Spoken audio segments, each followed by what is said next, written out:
গেলাম মসজিদে নববীর ভেতরে। হঠাৎ তিনি মসজিদে নববীর মিম্বারে পা রেখে বললেন আমিন।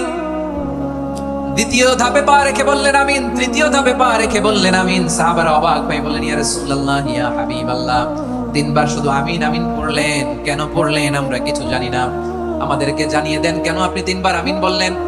রাহমাতাল লিল আলামিন আল্লাহর হাবিব বললেন, ও আমার প্রাণের সাহাবীরা, আমি যখন মসজিদে নববীর মিম্বারের প্রথম ধাপে পা রেখেছি, সাইয়েদনা জিবরিল এসে আমাকে বলেছে, ও নবী, আপনার নাম শুনে যে ব্যক্তি আপনার উপর দুরূদ পড়ে না তার ধ্বংস, আপনি বলেন আমিন। আমি বলেছি আমিন। দ্বিতীয় ধাপে পা রাখার পর সাইয়েদনা জিবরিল বললেন, ইয়া রাসূলুল্লাহ, মাতা পিতাকে বার্ধক্য অবস্থায় পেয়ে তাদের সেবা করে, তাদের সাথে সদাচরণ করে যে সন্তান জান্নাত কামাতে পারলো না, তার জন্য ধ্বংস, আপনি বলেন আমিন। আমি বলেছি আমিন। আবার মিম্বারের তৃতীয় ধাপে ঠিক যখনই আমি পা রাখলাম, সাইয়েদনা জিবরাইল বললেন, নবী, রমজান মাস পাওয়ার পরে এই মাসে ইবাদত করে যে ব্যক্তি নিজের গুনাহ মাফ করাতে পারলো না, তার জন্য ধ্বংস, আপনি আওয়াজ করে পড়েন আমিন।